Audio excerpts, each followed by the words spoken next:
when people start saying the word gangster all the time, that's gangster, this gangster, they don't want even really gangster. You know what I'm saying? So a lot of people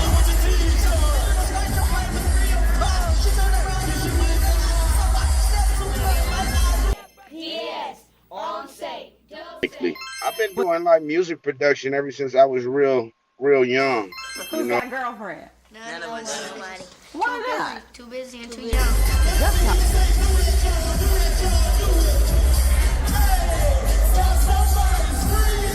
we wanted to fight. We was ready to beef with them. I mean, we didn't know nothing else but like Now the only thing I do is ride my dirt bike and go to school and practice. That's it. That's all. That's all we really need.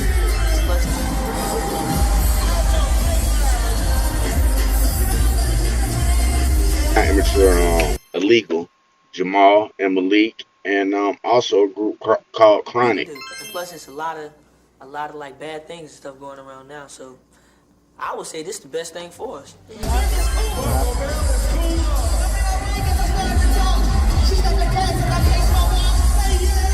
Well, yeah, we're trying to stay out the way, but everybody's doing good. Ever wonder what happened to another bad creation after Aisha took over every school bus roller rink and boombox in 1991? Like, how do you go from playground kings to music ghosts in just a few years? The answer's messier than you think, and somehow way more fascinating. These weren't your average teen idols. They weren't trained, polished, or industry-bred. They were literally dancing on sidewalks one day and on national TV the next. 6 little kids from Atlanta, turning head with oversized clothes and kid swagger, ended up caught in one of the fastest rises and hardest crashes in music history. And yeah, this story has everything. Random family ties that opened industry doors, a Delta Airlines worker who somehow became a music manager, rap beefs between kids who hadn't even hit puberty, and fashion choices that probably still haunt someone's photo albums. They were called the next Jackson 5 one week, and the very next, people were asking, whatever happened to another bad creation? There was no slow fade, no soft exit, just hits chaos and then silence. So what went wrong? And how did a group of kids who went platinum before they hit middle school end up broke, forgotten, and fighting take back their story decades later? Let's talk about it. Because once you hear how it all went down and where they're now, you'll never hear Aisha the same way again. Before the hit singles, before the matching outfits, and way before the criss-cross beef, another bad creation was just a bunch of kids from the neighborhood. Real kids. They played outside, made up dances, and hustled for candy money on the streets of Atlanta. They weren't at auditions. They weren't taking vocal lessons. They were just having fun until one of their little sidewalk performances caught someone's attention outside a local beauty shop. That someone was a woman who saw the group's energy and instantly knew it was different. She called her brother, Kevin Wales, and that single phone call set everything in motion. Now, Kevin wasn't in the music industry. He was 20 years old and working maintenance at Delta Airlines. No contacts, no clout, but he had a big vision. He met 2 of the boys, Lil Dave and Chris, and told them to bring their friends. That's how Red, Mark, Roro, and GA joined the group. But here's the first twist. Try convincing parents in a tough neighborhood to let a 20-year-old guy with no music background turn their little kids into a group. Not easy, especially when the boys were between 5 and 10 years old. But Kevin stuck with it. He visited homes, showed up consistently, and promised he wasn't playing games. That's when fate stepped in again. Turns out, Lil Dave was a nephew of Ralph Tresvant from New Edition. Yes, that Ralph Tresvant. Suddenly, Kevin had a legit connection. Ralph agreed to help. He recorded a demo with the boys and passed it along to Michael Bivins, another New Edition alum who was building a new empire with Belle Biv DeVoe. And Bivins got it. He knew this group could blow. Kevin quit his job, spent his savings, flew with the boys to LA and got them in front of Motown. Not just any label, the one that made the Jackson 5. And the execs didn't hesitate. ABC got signed, fast. Their first single, Aisha, was released in 1990. And just like that, another bad creation became a household name. The song exploded. If your name was Aisha, suddenly you were famous in every classroom. Then came Playground, which sure had some hilariously strange lyrics, but it was catchy. Their debut album went platinum. They were performing on In Living Color, flying internationally, and doing interviews like seasoned pros, all before hitting their teen years. The world saw 6 adorable kids with swag, style, and charm. But behind the scenes, things were already spinning fast, and not in a good way. ABC's image was hyper-stylized. The oversized gear, the sunglasses, the poses that seemed a little too adult for kids that age. Back then, nobody batted an eye. Today, that marketing would set the internet on fire. But the machine behind ABC was all about speed. Keep the boys moving. Keep the music coming. Keep the cameras rolling. They weren't just a group, they were a brand. But the industry forgot one thing. They were also just kids. Kids with homework, growing pains, and no say in their careers. Then came the beef. Yep, a rap beef between another bad creation and Criss Cross. Real beef.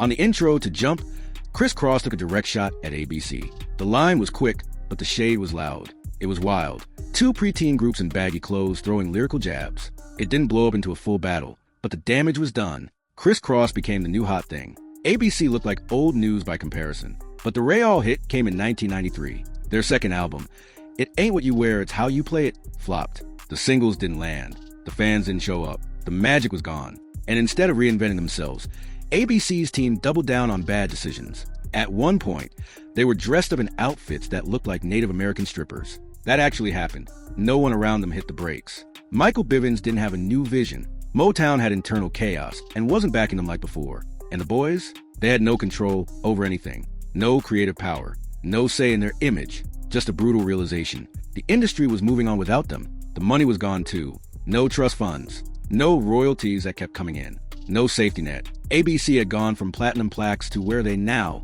before they were old enough to drive. By the mid-90s, they were out of sight. No farewell tour. No official goodbye. Just silence. But they didn't vanish forever. In 2006, another bad creation tried to make a comeback. They dropped an independent EP called Grady Baby. It had grown-up vocals, better writing, and a new sound. But it barely made a ripple. The industry had changed. Social media was rising. Fans wanted new acts, not throwbacks. ABC's moment had passed. Still, they didn't quit. They formed their own company, Another Bad Creation Live, and started doing small shows, mentoring younger artists, and even dipping into film projects. They weren't chasing the charts anymore. They were building something on their own terms. Today, they're grown. Lil Dave is 44. Roro and Chris are both 48. Red is 49. Mark is 44. GA is 48. They've got families, jobs. Some stay in music. Some work behind the scenes. Their net worths were never public.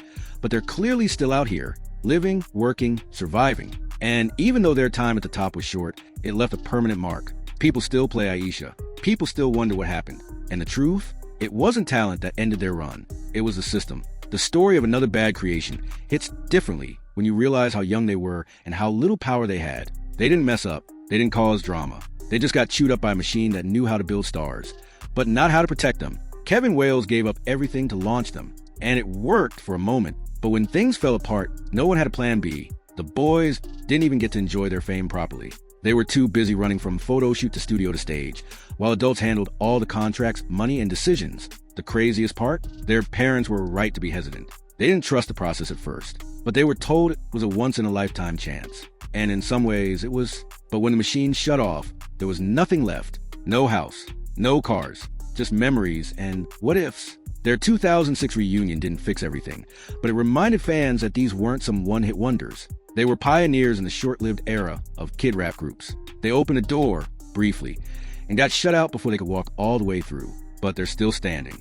And now they own their story. No more stylists putting them in weird outfits. No more forced lyrics. Just grown men who know what the industry really is. And they're passing that knowledge down. Now, here's where it gets even better. There's more to these guys than old music videos and throwback vibes. Did you know Lil Dave's connection to Ralph Tresvant wasn't even brought up until after they signed? The demo was already fire. Ralph didn't open the door because he had to. He did it because he saw the potential. Or that GA and Red actually had natural harmony skills from church, singing long before they ever recorded professionally.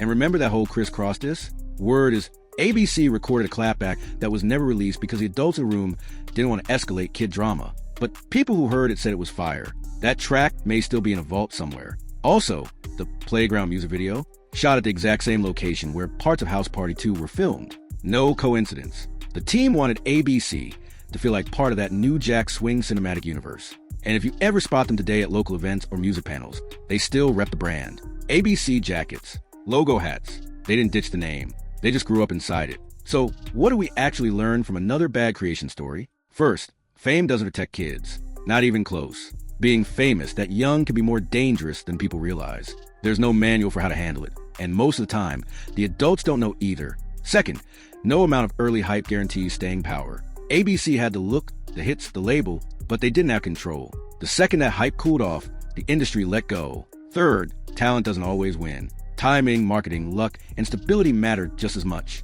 Maybe more. But the best part? They're still here, still creating. still telling their story. And that's what makes their legacy matter. So here's the question for you. Do you think another bad creation deserved better? Should they have gone further? Or were they just a moment in time, meant to shine fast and fade hard? Drop your thoughts in the comments. Let's talk about it. And if you made it this far, you already know what to do. Like, subscribe, and hit the bell so you never miss a throwback like this. Got a childhood favorite you haven't heard about in years? Tell us below. We might be covering them next. Because one thing for sure, every group that blew up in the 90s has a story behind the fame. And trust us, it's usually not the one you think.